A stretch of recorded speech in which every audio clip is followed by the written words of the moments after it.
بسم اللہ الرحمن الرحیم۔ السلام علیکم۔ اے باجا، ہم یہ کہنے حاضر ہوئے ہیں کہ آپ بھی وہاں اپنے نام کا ایک کفل لگائیں۔ یہاں تک کہنے کے بعد دونوں واپس مڑے اور رازق کے دربار سے نکل گئے۔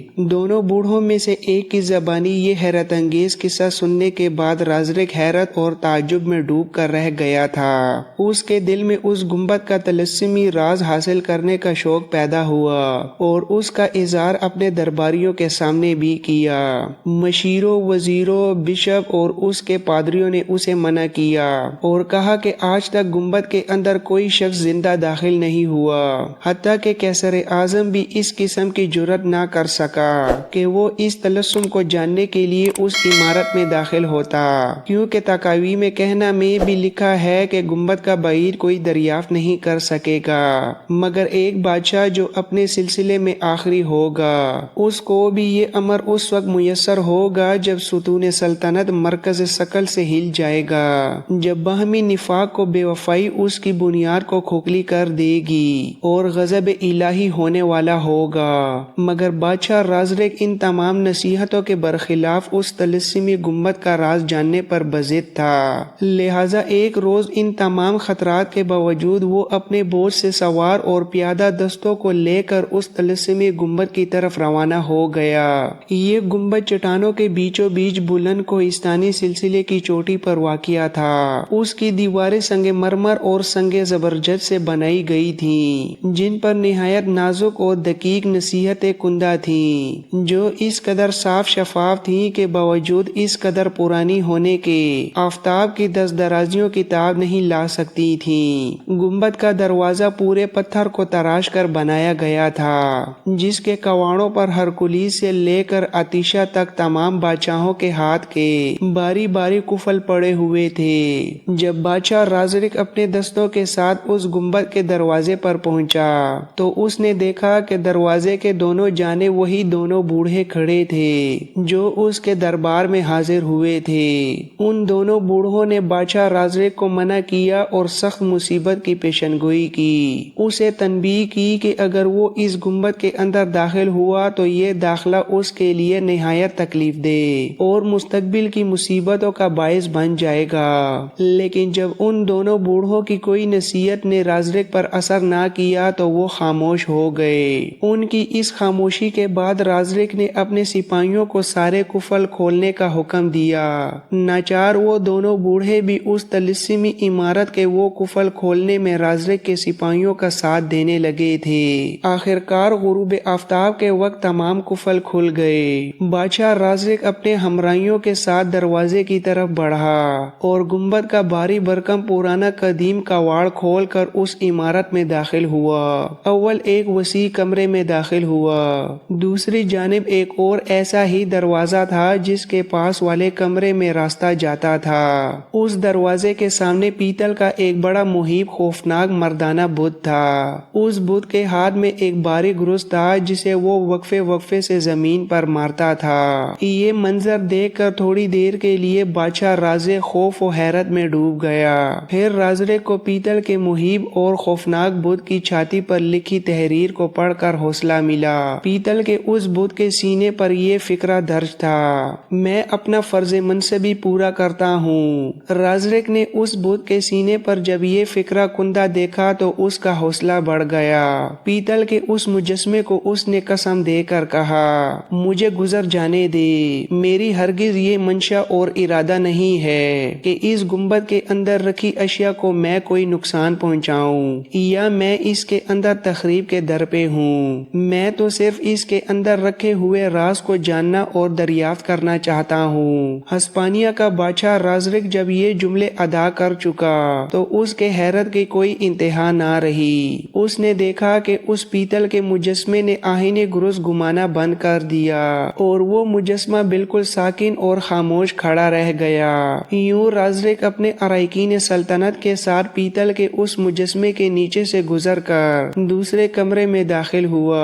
اس کمرے کی دیواروں پر جا بجا ہر قسم کے پتھر نصب تھے۔ این اس کمرے کے وسط میں ایک انتہائی قدیم اور بوسیدہ میز پڑی تھی جس پر ایک پرانا زنگالود صندوقچہ پڑا ہوا تھا۔ اس صندوقچے کے اوپر ایک عبارت کندہ تھی جس پر لکھا تھا، تمام مخفیات گنبد اس صندوق میں ہے، بجز ایک بادشاہ کے اس صندوقچے کو کھولنے کی کوئی اور جرات نہیں کر سکے گا، لیکن اس صندوقچے کو کھولنے والے بادشاہ کو بھی خبردار اور ہوشیار رہنا چاہیے، کیونکہ جس وقت وہ اس صندوقچے کو کھولے گا اس وقت اس کو عجیب و غریب واقعات دکھائی دیں گے جو مرنے سے پہلے اسے پیش آئیں گے۔ رازرک نے جب صندوقچہ کھولا تو اس کے اندر صرف تانبے کی 2 تختیاں تھیں۔ جب اس نے تانبے کی تختیوں کو علیحدہ کیا تو اس نے مزید دیکھا کہ ان تختیوں کے درمیان 2 چرمی اوراق تھے۔ جو ہی رازرک نے ان چرمی اوراق کو کھولا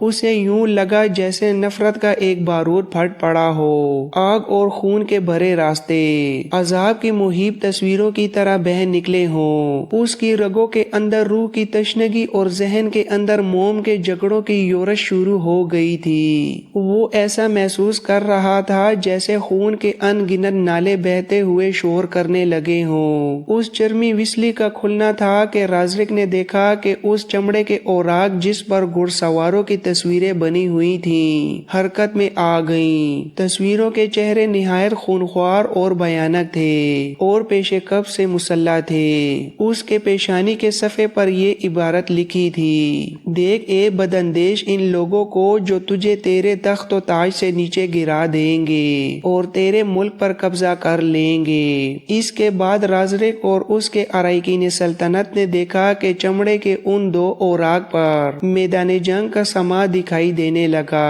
اور شور بلند ہوتے ہوئے سنائی دینے لگا۔ تلسمی گھوڑے چمڑے کے ان اوراق پر ایک کے بعد ایک بادلوں کی طرح حرکت کرنے لگے اور ایک حقیقی میدان جنگ کا سما بن گیا۔ بدنصیب رازرک کی آنکھوں کے سامنے اس عالم استعجاب و حیرت میں جا گداز واقعات پیش ہونے لگے جو ایک دوسرے کے بعد دکھائی دے رہے تھے اور نقش برآں آپ کی طرح مٹ جاتے تھے۔ ان میں آنے والے حادثوں اور لڑائیوں کے نتیجے نظر آ رہے تھے۔ رازرک چمڑے کے ان اوراق پر ایسے واقعات دیکھ رہا تھا جو کسی کے وہم و گمان میں بھی نہیں تھے۔ اس نے دیکھا کہ سامنے ایک میدان جنگ ہے جس میں نصرانی اور مسلمانوں کے درمیان ایک سخت ہنگامہ کارزار گرم ہے۔ رازرک کو لگا جیسے کچھ لوگ عربوں جیسے لباس پہنے ہوئے تھے اور پھیلتی شفق کی طرح فاتحانہ انداز میں انہوں نے وہاں ورد کیا ہو۔ رات کے سیل بے پناہ کی طرح ہر طرف چھانے لگے تھے۔ ان کے سامنے ہسپانیہ کی رفت بستیاں اجڑنے لگی تھیں۔ ہر طرف رینگتے جہنم اور اسیر قفس کا سما بکھرنے لگا تھا۔ رازرک کی آنکھوں کے سامنے راکھ ہوتی بستیاں، خاک اڑاتی چلچلاتی دھوپ اور رقص کرتے ہوئے آگ کے شعلے جلتے شبستانوں کا حسد آمیز سما بانے لگے تھے۔ یہ سما دیکھ کر رازرک نے تھوڑی دیر کے لیے اپنی آنکھیں بند کر لیں اور جب دوبارہ آنکھیں کھولیں تو دیکھا کہ وہ عرب جوش مارتے ہوئے طوفانوں کی طرح جپٹ رہے تھے۔ وہ اپنے پاؤں سے مخالفوں کی لاشوں کو رونتے ہوئے طبل جنگ کا طوفان خیز شور بلند کرتے ہوئے بڑھتے جا رہے تھے۔ ان کی تلواریں، ان کے گروز اور ان کے زہریلے تیر اپنے سامنے آنے والے ہر سپاہی کو موت کا پیغام سنا رہے تھے۔ نیزے اور برچیاں چاروں طرف پھینکتے بڑھ رہے تھے، یہاں تک کہ رازرک نے دیکھا کہ نصرانی میدان جنگ سے بھاگ نکلے اور حملہ آور عرب ان کا تعاقب کرتے ہوئے انہیں ذلت آمیز شکست سے دوچار کرنے لگے۔ پھر رازرک نے مزید دیکھا کہ اس کا علم یعنی ہسپانیہ کا جھنڈا زمین پر گر گیا جس پر صلیب کا نشان بنا تھا اور اس کے ساتھ ہی فتح مندی کی خوشی کے نعروں سے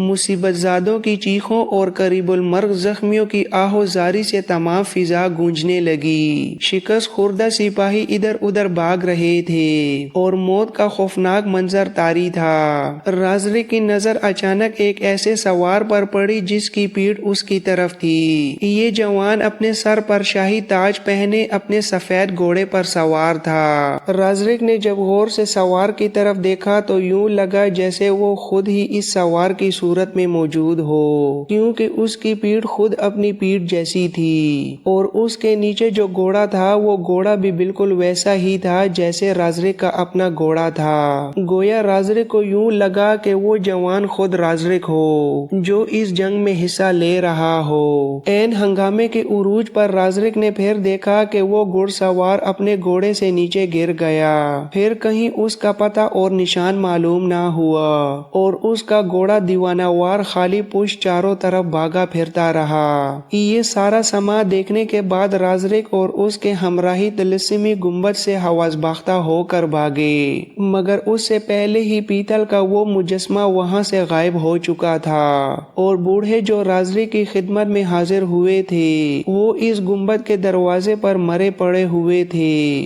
جو ہی رازرک گنبد سے باہر نکلا تو گنبد کے اندر فوراً آگ لگ گئی، اور پھر دیکھتے ہی دیکھتے گنبد کے اندر آگ کے شعلے بلند ہونے لگے، ہر پتھر اور اینٹ جل کر خاک سیاہ ہو گئی۔ اس طلسمی گنبد کی یہ حالت دیکھ کر رازرک انتہائی بدحواسی کے عالم میں اپنے اراکین سلطنت کے ساتھ اپنے گھوڑے پر سوار ہوا اور واپس اپنے شاہی محل کی طرف گھوڑے سر پر دوڑا کر بھاگ گئے۔ سورج ابھی ابھی غروب ہوا تھا، پھول پتیاں قطرے شبنم کے آئینوں سے محو گفتگو ہو رہی تھیں، بے کنار ریگستانوں کے اندر گہری خاموشی کی چادر پھیلتی جا رہی تھی، درخت گمسم اور اداس کھڑے تھے، جاگتی ہوئی آنکھوں کے اندر نیند کی دھن نے پھیلنا شروع کر دیا تھا۔ ایسے میں قادس شہر سے باہر سمندر کے کنارے واقع کلیسا کی عمارت کے اندر اسقف ستیوس کے رہائش گاہ کے ایک کمرے میں ابن مالک ستیوس اقلیما،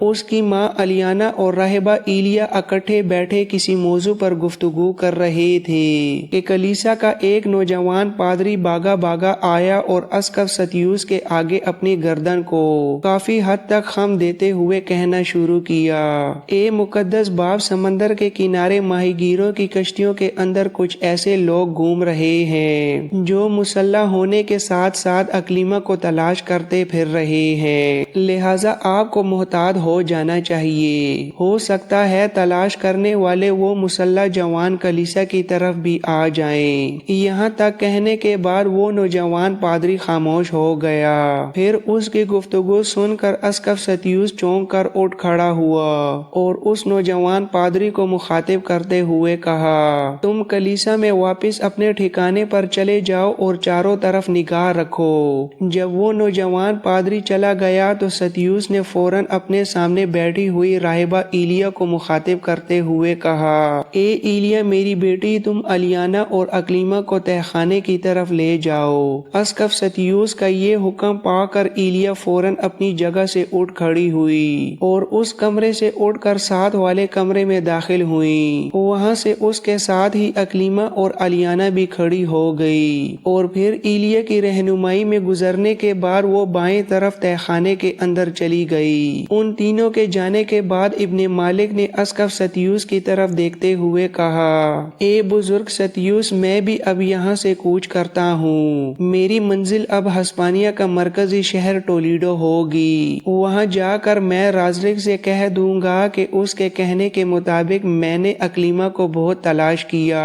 پر وہ مجھے نہیں ملی۔ طریف بن مالک کی یوں اچانک روانگی کا سن کر اسقف ستیوس ایک طرح سے چونک گیا، تھوڑی دیر تک اس نے تعجب خیز اور حیرت زدگی کے انداز میں ابن مالک کی طرف دیکھا اور پھر کہا، اے ابن مالک، تمہاری یہاں سے روانگی کا سن کر قسم یسوع مسیح کی مجھے بے حد دکھ اور صدمہ ہو رہا ہے۔ بہرحال تم ہمیشہ کے لیے تو یہاں نہیں رہ سکتے، ایک نہ ایک روز تمہیں یہاں سے رخصت ہونا ہی ہے، پر اے ابن مالک، کیا یہ اچھا ہوگا کہ تم اقلیمہ اور اس کی ماں الیانا کی غیر موجودگی میں ان دونوں ماں بیٹی سے ملے بغیر یہاں سے کوچ کر جاؤ؟ میں سمجھتا ہوں جب انہیں پتہ چلے گا کہ تم ان سے ملے بغیر ہی یہاں سے چلے گئے ہو تو انہیں بے حد دکھ اور صدمہ ہوگا۔ اسقف ستیوس کے یہ الفاظ سن کر طریف بن مالک کے چہرے پر ہلکی ہلکی بلکہ طنزیہ مسکراہٹ نمودار ہوئی، اور پھر ستیوس کی طرف دیکھتے ہوئے مدھم آواز میں کہا، انہیں کیوں صدمہ ہوگا؟ میرا ان دونوں سے کون سا رشتہ، تعلق یا رابطہ ہے؟ اے ستیوس، اس موقع پر شاید یہ انکشاف بھی تمہارے لیے نیا ہوگا کہ اکلیما ایک بار اپنی نفرت کا اظہار کرتے ہوئے مجھے یہاں تک کہہ چکی ہے کہ اگر ایک طرف کوئی بربر ہو اور دوسری طرف ہسپانیہ کا کوئی کتا تو وہ اس بربر کی نسبت کتے کو ترجیح دے گی اور اس سے زیادہ محبت اور پیار کرے گی۔ اے بزرگ ستیوس، جو لڑکی میرے جیسے بربر کے متعلق ایسے خیالات اور ایسی سوچ رکھتی ہو، اس سے اور اس کی ماں سے میرا کیا تعلق؟ اور یہ جو میں نے اکلیما کو ٹولیڈو شہر سے یہاں قادس شہر تک پہنچایا ہے تو یہ میں نے اپنا فرض ادا کیا ہے، اس لیے کہ ٹولیڈو شہر میں جب میں نے موت کے میدان میں رومیر اور روجر سے مقابلہ جیتا تھا تو ہسپانیہ کے سابق بادشاہ عطیشہ نے نقدی کی ایک تھیلی مجھے دیتے ہوئے اپنی بیٹی اکلیما کا محافظ مقرر کیا تھا۔ بس اس محافظ کی حیثیت سے میں اکلیما کو یہاں تک لایا ہوں۔ اب میں اپنے فرض سے سبکدوش ہو چکا ہوں اور جو معاوضہ عطیشہ نے دیا تھا اس پر میں اکلیما کو یہاں تک پہنچانے کا کام سر انجام دے چکا ہوں۔ اب میرے ذمہ ان ماں بیٹی کا کوئی احسان اور بوجھ نہیں ہے۔ اے بزرگ ستیوس، اکلیما اور الیانا دونوں ماں بیٹی کے لیے میں کل بھی ناشنا تھا اور آج بھی ان کے لیے اجنبی ہوں، لہٰذا میری یہاں سے یوں اچانک روانگی ان کے لیے کسی پریشانی اور دکھ کا باعث نہیں بنے گی۔ طریف بن مالک کی یہ گفتگو سن کر اسقف ستیوس چند ثانیوں کے لیے ناگوار اور ناپسندیدہ سی خاموشی میں ڈوبا رہا، پھر اس نے سر اٹھا کر ابن مالک کی طرف دیکھتے ہوئے حیرت و تعجب میں پوچھا، اے ابن مالک، مجھے یقین نہیں آ رہا کہ اکلیما نے تمہیں ایسے الفاظ کہے ہوں۔ چونکہ یہ بات تم کہہ رہے ہو لہٰذا تمہاری بات میں رد بھی نہیں کر سکتا۔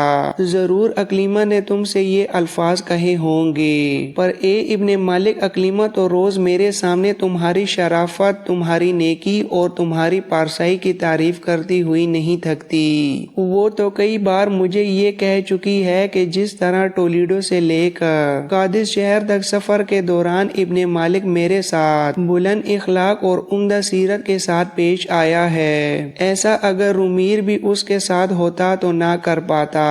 میں سمجھتا ہوں کہ اگر اس کے دل میں تمہارے لیے محبت نہیں تو ہمدردی اور دردمندی کے جذبات ضرور ہیں، یا یہ بھی ممکن ہے کہ موت کے میدان میں جب اس نے تمہارے متعلق یہ الفاظ کہے ہوں اس وقت اس کے جذبات تمہارے متعلق مختلف ہوں، اور جب اس نے ٹولیڈو شہر سے قادس تک سفر کے دوران تمہاری سیرت اور اخلاق کو عملی طور پر دیکھا تو پھر وہ تمہیں اور تمہاری اصلیت کو سمجھنے میں کامیاب ہو گئی ہو، اور اپنے پہلے جذبات پر قابو پا کر وہ تمہیں اپنی ہمدردی اور دردمندی کے قابل سمجھ گئی ہو۔ طریف بن مالک نے اسقف ستیوس کے ان خیالات کا جواب دیتے ہوئے کہا، اے بزرگ ستیوس، میں تخمینوں اور اندازوں کا قائل نہیں ہوں، میں اس بات کو قابل بھروسہ اور قابل اعتبار سمجھتا ہوں جو عملی طور پر کسی پہ گزر چکی ہو۔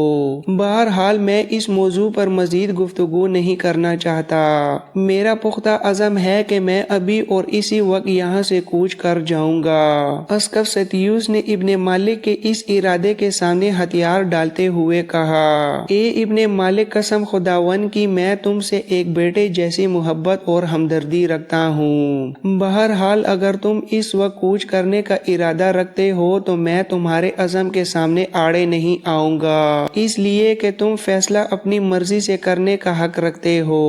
جواب میں ابن مالک نے مسکراتے ہوئے کہا، میں آپ کا ممنون ہوں جو آپ نے میرے متعلق اس طرح کے خیالات کا اظہار کیا۔ کیا ایسا ممکن نہیں کہ آپ میرے ساتھ استبل تک چلیں تاکہ میں اپنے گھوڑے کو تیار کر کے یہاں سے کوچ کر سکوں؟ اسقف ستیوس نے بڑی خندہ پیشانی سے کہا، کیوں نہیں، میں ضرور تمہارے ساتھ استبل ہی نہیں بلکہ اس عمارت کے باہر تک چلوں گا تاکہ میں تمہیں اپنے ایک محسن کی حیثیت سے رخصت کر سکوں۔ اسقف ستیوس کے ان خیالات پر طریف بن مالک خوش ہوا۔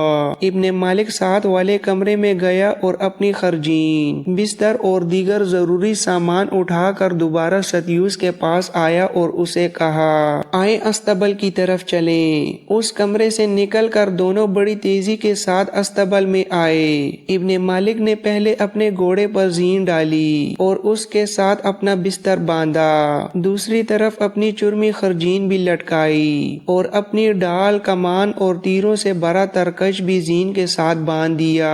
اپنے سر پر آہنی خود رکھنے کے بعد اوپر اپنا امامہ باندھ لیا۔ اس کے بعد اس نے گھوڑے کو دانا چڑھایا اور اس کی باگ پکڑ کر بیرونی دروازے کی طرف چل پڑا، جبکہ ستیوس بھی اس کے ساتھ ساتھ جا رہا تھا۔ عمارت سے باہر نکل کر طریف بن مالک نے مصافحے کے لیے اپنا ہاتھ آگے بڑھاتے ہوئے کہا، اے بزرگ ستیوس، یہاں قیام کے دوران آپ نے جو میری بہترین مہمان نوازی کی، میں اس کے لیے آپ کا ہمیشہ ممنون اور شکر گزار رہوں گا۔ ستیوس نے ابن مالک کا آگے بڑھا ہوا ہاتھ ایک طرف ہٹا دیا اور آگے بڑھ کر ابن مالک کو پرجوش انداز میں اپنے ساتھ لپیٹ لیا۔ اس کے بعد اس کی پیشانی چومتے ہوئے ستیوس کہنے لگا، اے ابن مالک، اس کے بعد اگر کبھی تمہارا اس شہر سے گزر ہو یا تمہارا ادھر آنا ہوا تو میرے پاس اس کلیسا میں ضرور آنا، میں تمہارا اپنے بیٹے کی حیثیت سے استقبال کروں گا۔ اب میں تمہیں رخصت کرتا ہوں اور تمہارے لیے دعا کرتا ہوں کہ تم جہاں کہیں بھی جاؤ خداوند تمہیں خوش اور زندہ رکھے۔ ستیوس کے دعائیہ الفاظ کے ساتھ ہی طریف بن مالک اپنے گھوڑے پر سوار ہوا اور ایڑی لگا کر روانہ ہو گیا۔ ستیوس اس وقت تک وہاں کھڑا رہا جب تک ابن مالک اسے دکھائی دیتا رہا، اور جب ابن مالک اس کی نگاہوں سے اندھیرے کی چادر کے اندر روپوش ہو گیا، تب ستیوس دکھ اور افسوس میں اپنی گردن جھکائے عمارت کے اندر چلا گیا۔